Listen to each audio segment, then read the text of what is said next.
I'm Jerry M. Quick, and I wrote the Mudpolo Theory to unite and bring us closer together as a nation. While there are so many different things that divide us as a nation, thus far in my videos I have focused my main attention on the division between the blacks and the whites, because that is probably the major division that divides us as a nation. In addition, we are also divided along other racial lines, religious lines, sex, national origin, ethnicity, and, as was recently added to our division, sexual orientation, LGBT. Running a close second to racial lines is economic, socio-economic lines, something which I will discuss in another video. In this video, I will talk about hate crimes and ask the question whether hate crimes are on the increase. I have watched several newscasts that have stated that according to FBI statistics, hate crimes are on the increase, and I have looked at the statistics which do show that there has been a steady increase in hate crimes since 2014, which doesn't really surprise me. Well, I don't believe the lady that the news media interviewed on television was an FBI spokesperson. She stated that hate crimes were actually being underreported, and that, if reported, the statistics would be much higher. According to her, there were a lot of police and other law enforcement agencies that were not reporting a lot of the hate crimes that were being committed, even though they were required to report hate crimes. When I was doing my research to do this video, I focused my main attention on the United States because the FBI statistics that I read were reporting hate crimes in the United States. During my research, the term hate speech was being discussed in conjunction with the term hate crime, which gave me the impression that hate speech is being considered as a hate crime. While I do not advocate, nor do I condone derogatory name calling, I fail to see where speech would be a hate crime unless it was committed during the commission of a crime. At the end of every video that I have done and will do at the end of this video, I will say, please, no cursing, profanity, or name calling. If hate speech were removed from the list as a hate crime, I'm sure that the FBI statistics would actually decrease. That may actually be the main reason why police and law enforcement agencies do not report hate speech as hate crimes. Reality is that hate crimes do exist in this great country of ours. The latest one that I am familiar with is the murder of innocent people at the Jewish synagogue in Pittsburgh, Pennsylvania, something which I did a video on. These are Jewish people who were not only murdered for their religious beliefs, but also because the claim of their being, or because they were accused of the financial policies that they control in our government. In the Mudpolo Theory, I do use the term the Zionist/power elite. And while there are Jews who are Zionist Jews, Vice President Joe Biden stated that you don't have to be a Jew to be a Zionist. One of the points that I have emphasized, not only in the Mudpolo Theory, but also in my videos, is that we need to stop stereotyping the whole based on the actions of a few in the group. Another example of a hate crime happened when I was writing the Mudpolo Theory, which caused me a lot of concern. I almost stopped writing the Mudpolo Theory because I was concerned that it would only divide us further apart, and that writing the Mudpolo Theory would be an exercise in futility. After watching a few YouTube videos, I saw a light at the end of the tunnel and realized that there was still a hope, so I continued to write and finish the Mudpolo Theory. The incident that I'm referring to is where a young white man was invited to attend prayer services in a black church in Charleston, South Carolina. While there, he murdered 9 innocent black people. While committing the murders, he made derogatory racial statements about black people in general. Police also found pictures of him showing him posing with a Confederate flag, a gun, and other evidence of a hate towards blacks in general, facts which I will not discuss in this video. Even though the Confederate flag in and of itself would not represent hatred against blacks, suffice it to say that there was enough evidence to classify the murders as a hate crime and seek the death penalty. One of my biggest concerns is where an allegation of a hate crime is not true. As I have stated, hate crimes are committed in this country of ours far too often. When the allegations of hate crime turn out to be untrue and are a hoax, it puts a dark shadow of doubt over allegations of a hate crime when made by someone who is actually a victim of a hate crime. This may be part of the reason why hate crimes are being underreported by police and other law enforcement agencies. A good example of allegations of a hate crime that is not true and is a hoax is the Jussie Smollett case that we are seeing in the news media and YouTube almost on a daily basis. In case you are not familiar with the Jussie Smollett case, he is a young gay black man who is an actor and was one of the stars of Empire and a singer. He recently reported to Chicago Police Department that he had been assaulted by two white men wearing MAGA hats in an alley outside his apartment. He stated that they had put a noose around his neck and poured what he thought was Clorox on him, and that they used racial and homophobic terms during the attack. Police immediately went to the location where Jussie Smollett said he had been attacked to investigate his allegations. During the police investigation, police noticed that there was a security camera just above where Smollett claimed that he had been attacked. Police then viewed the footage on the video, and there was nothing on the video that would support Smollett's claim. Police then began to view other videos of security cameras in the area at the time of the alleged assault, and they found a video of two individuals who were in the area at the time of the alleged assault. Police were able to identify the two individuals in the video, so they picked them up and brought them in for questioning. The two individuals who police were able to identify in the video were the Sandero brothers, who were black men from Nigeria.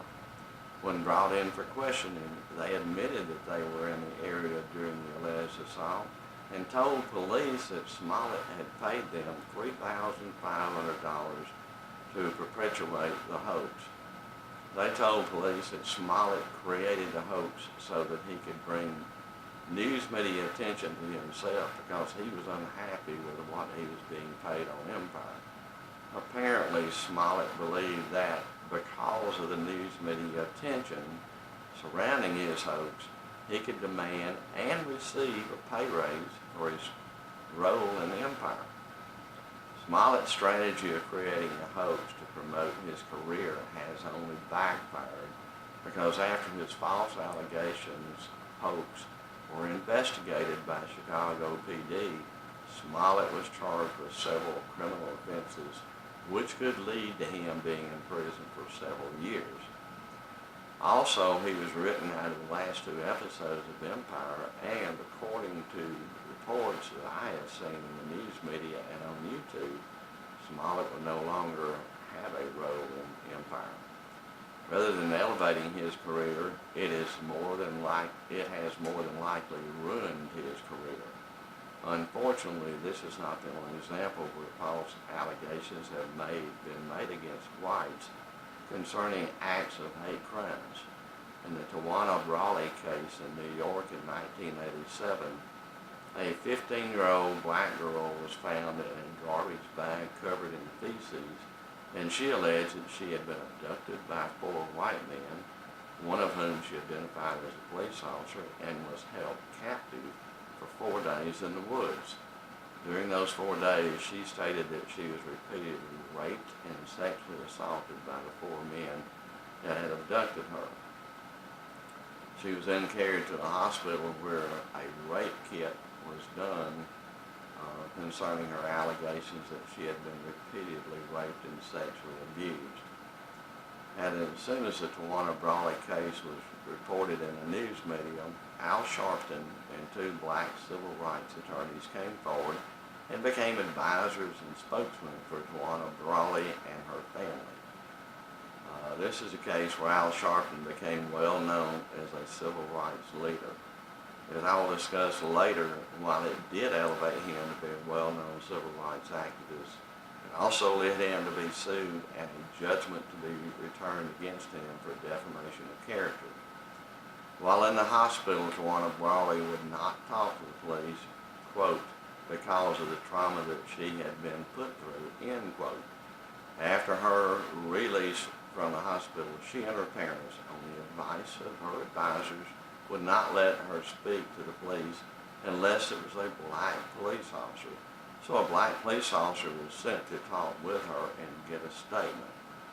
As in the Smollett case, New York police did a thorough investigation to determine the identity and names of the persons who had allegedly raped and assaulted Tawana Brawley. After many, many man-hours and expenses to investigate the allegations made by Tawana Brawley, police knew that, based on the evidence, the allegations made by Tawana Brawley were not true.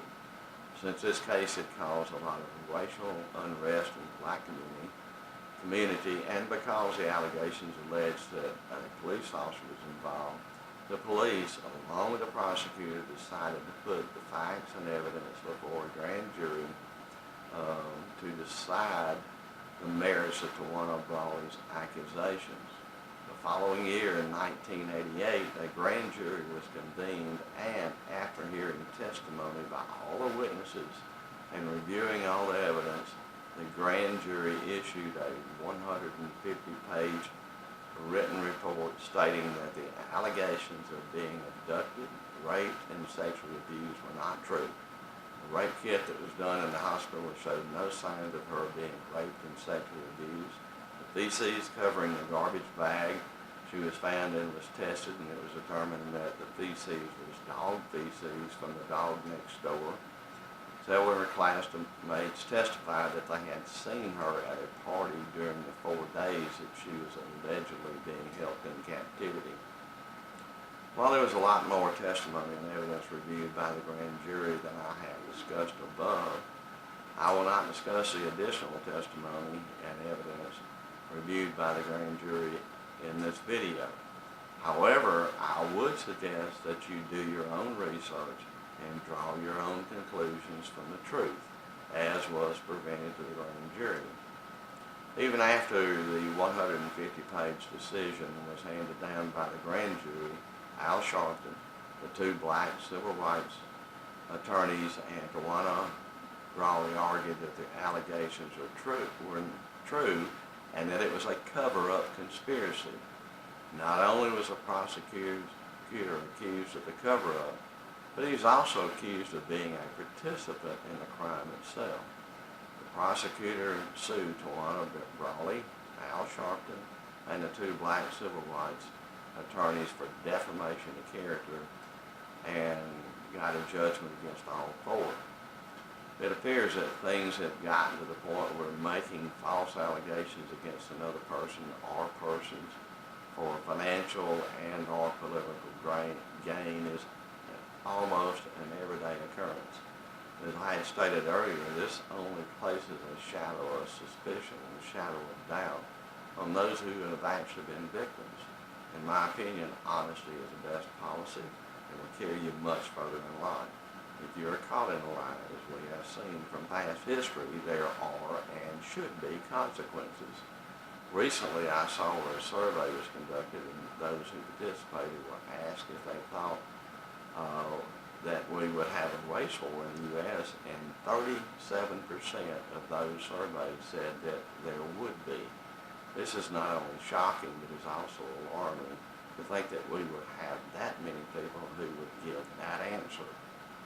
In some ways, while it is shocking and alarming, I'm not that surprised.